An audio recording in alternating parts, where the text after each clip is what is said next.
Hello, let us continue our discussion on the DRAM.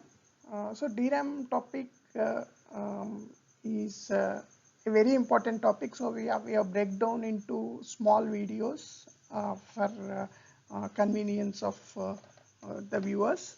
So in this video and further parts, we will take an example of a DDR and start looking at some of the terminologies that are associated with it. So for a designer, if he is using a DDR in his application, it is very important that he knows the specifications in detail and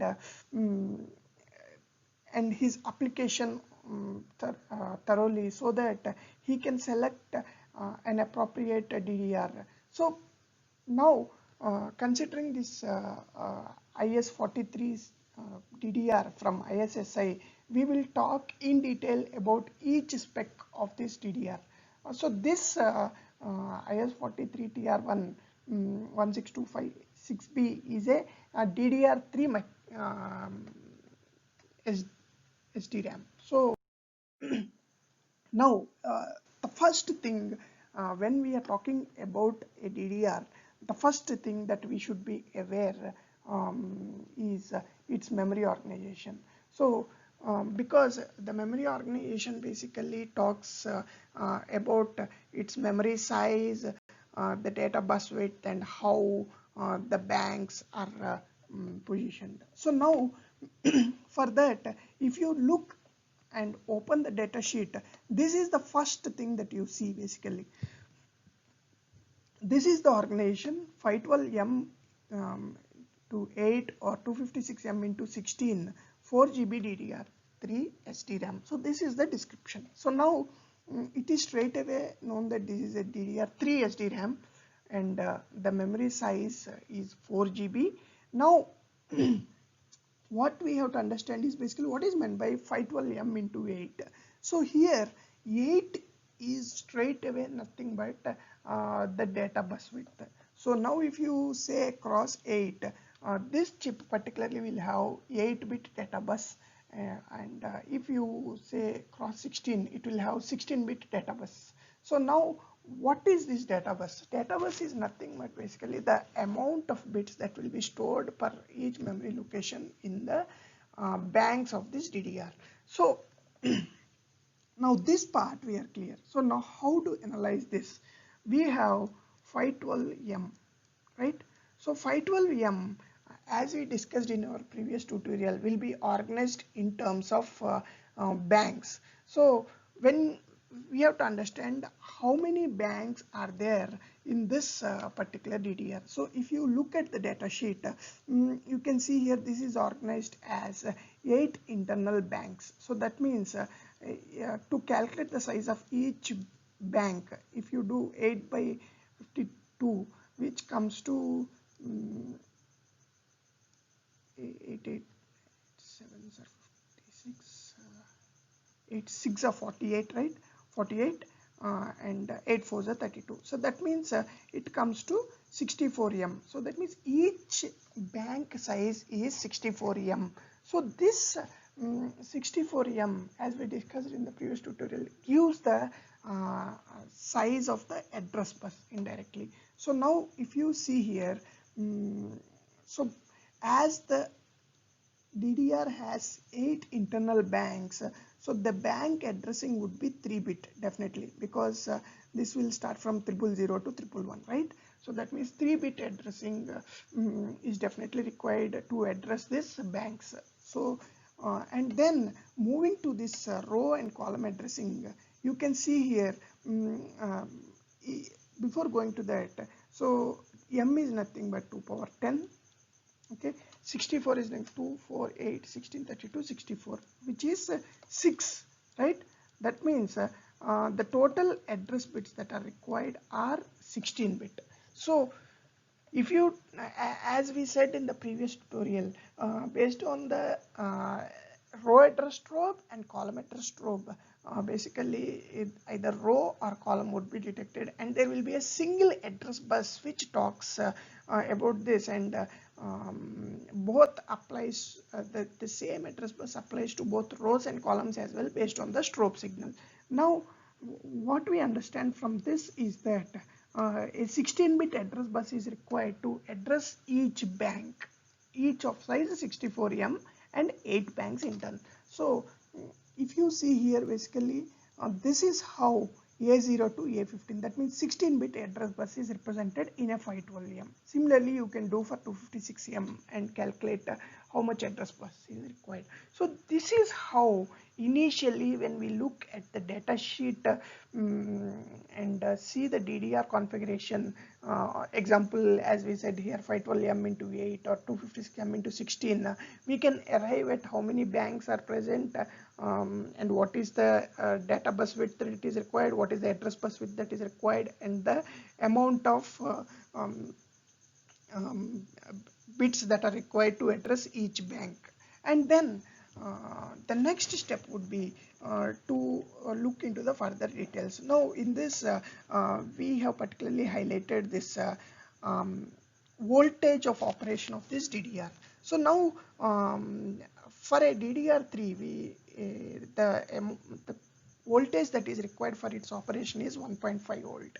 And in this DDR there is another version called DDR3L, which is called a low voltage version, which is specifically preferred DDR for mobile applications and tablet based applications where low power consumption is required. So the same DDR chip is operated at 1.35 volts and this is called the DDR3L. That is why you see low voltage here. So, and now when you see the data sheet, you can see here a term called backward compatible to 1.5 volt. So the low voltage version and high voltage version are the same die. There is no difference between them, except that the DDR3L is operated at a low voltage of 1.35, whereas DDR3 is operated at 1.5. So now if you take a DDR3L chip from the market which is operated at 1.35 volts, you can definitely use it for 1.5 volts. So that is what it meant. So there is nothing like a separate chip or separate package for DDR3 and DDR3L. The same DDR3 package can work for DDR3L as well. So only thing is if it is classified as DDR3L, you use it for 1.35, otherwise it is 1.5. But DDR3L can be used as DDR3. So this is how we understand the voltage of operation of this DDR chipset, which is DDR3, which we are talking. There we have to understand another terminology called data transfer rate. So the next thing after talking about the memory organization is the speed with which this DDR shall operate.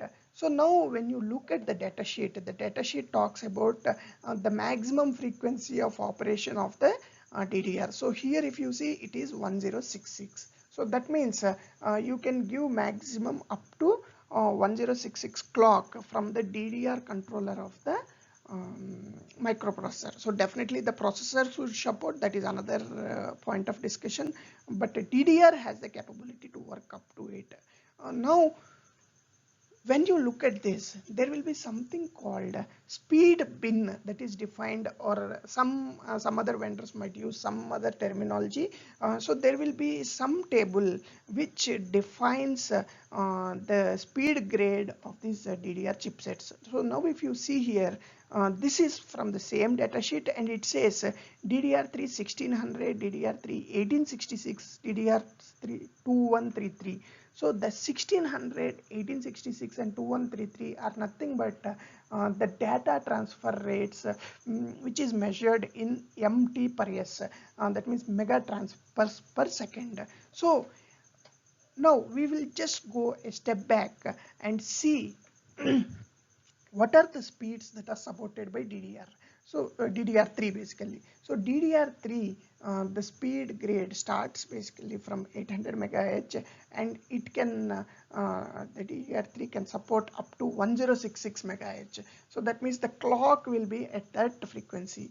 As this is a dual data rate memory chip, there will be transfers on both the rising edge as well as the falling edge of the clock, the rising and the falling edge. That means the data transfer rate would be double of this clock, right? Because clock is nothing but a high and a low pulse.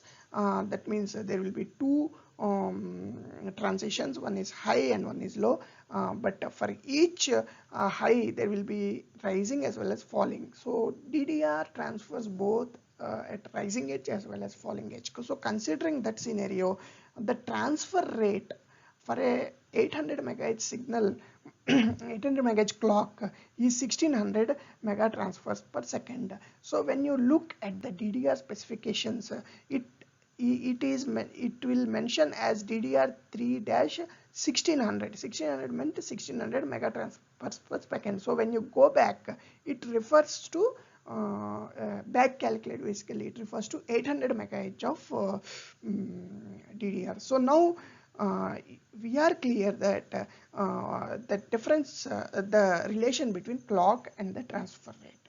And one point the designer should remember is that even though DDR talks about 800 megahertz, it doesn't mean that you need to operate this at 800 megahertz. You can operate at 100 megahertz also.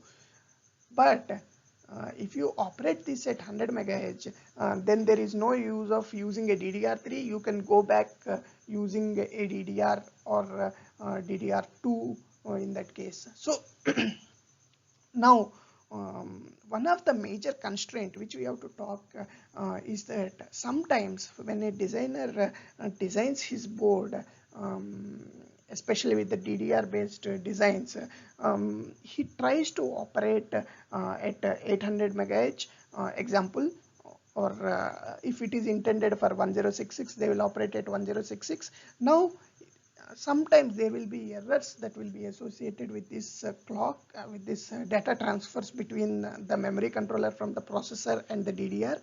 So what happens is to reduce these memory errors or the timing errors, designers generally tend to reduce the clock frequencies slowly.